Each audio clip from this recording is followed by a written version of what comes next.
All right, welcome back. So today I received a comment and then a picture of this wall of doom, storage wall of doom, and I'm going to show you how to make a portion of this, but I'm going to show you a different method because this way to do it and be able to fit the wall lockers on here requires hand placement, and it's a huge pain in the butt. So I'm going to show you a way that's very easy, but it only really works for lockers. So it's great if you're doing this, say, on the outside of your building. But we're going to do it in here so I'm not having to deal with the breath. Also, did you know that tables have hardpoints on them? So I grab this. You see where it says attached hardpoint? You have a total of 6 on the tailings, the alien table, and you can attach tools as well. And you have 2 on the regular table. Kind of cool. Gives you a way to do some kind of interesting workbench-like thing. That was another comment in the video. So, over here, I'm going to speed some of this up, but I'm going to show you the general idea here. You grab your wall rack, and you're going to leave snapping on for this. And you can see, I actually have a point there, 4 points across. But if I do this and I build it, I can't build right next to it. I'd build over here. So I get less building spaces than the way I'm going to show you. So what we're going to do is we're just going to tap the button. We are not going to hold the button in any way. We're just going to tap. Go up to the next one.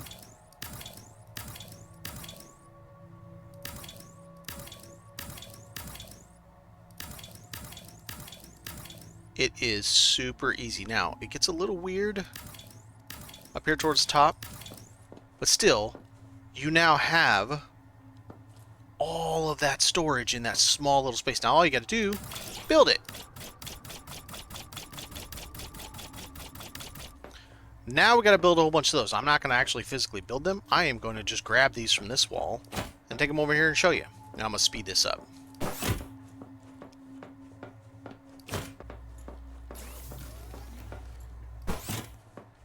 Alright, now you see it's a very, very nice look to it. Very straight, even, perfect lines, unlike my little bit of jaggedy, no matter how hard I try to get it right.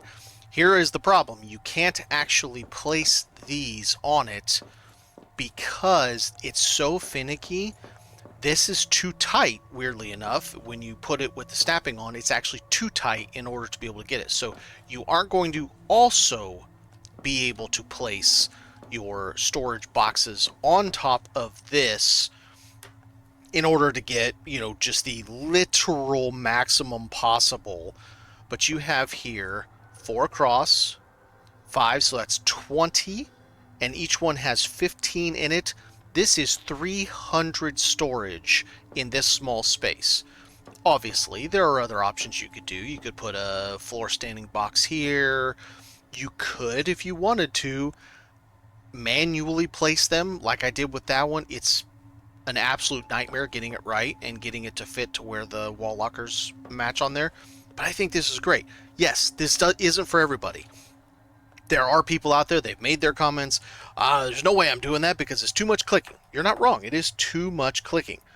But if you're just placing, say, a wall of titanium, a vertical row of titanium, a vertical row of copper, you're only doing it once, really, and then topping it up every now and again.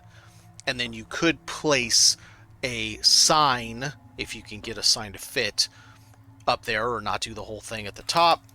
Let's see, decoration, sign, turn off snapping. Yeah, you'd have to not do the top one.